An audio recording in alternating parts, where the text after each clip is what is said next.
Next, a new tactic for the anti-supermarket campaigners, a referendum of local opinion. Today the result of a vote was announced showing 85% of people who took part were against a new Sainsbury's local in Barnes in southwest London. But that still hasn't stopped planning permission being granted, as Tom Edwards reports. If this was an election, it'd be a landslide.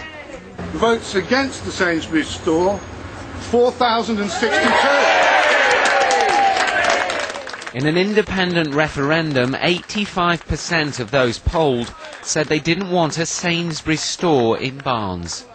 It has no legal standing, but if we get a resounding no vote, as we just have, Sainsbury's have to listen to it because, quite frankly, I'm going to keep talking to people like you and everybody else in the media and keep rubbing their noses in it until they sit round the table and come down and talk turkey with us. Developers want to put a Sainsbury's here.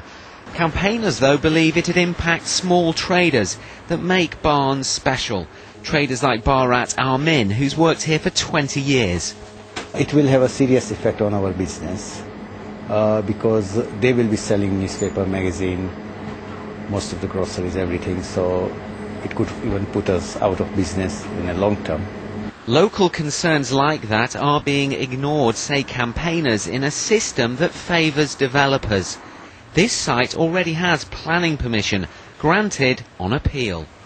The new tactic, the referendum, was thought up by Zach Goldsmith, the aspiring politician. He thinks Sainsbury's must now take note.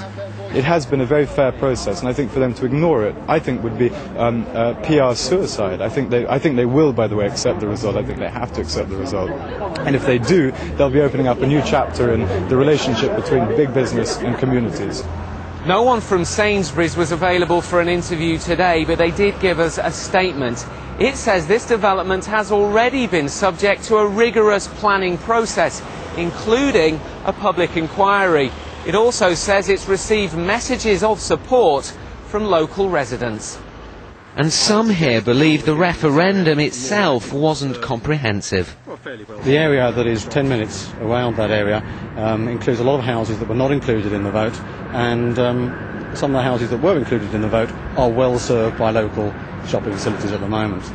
Sainsbury's says it won't comment on the referendum yet, and it's unclear whether its plans will change.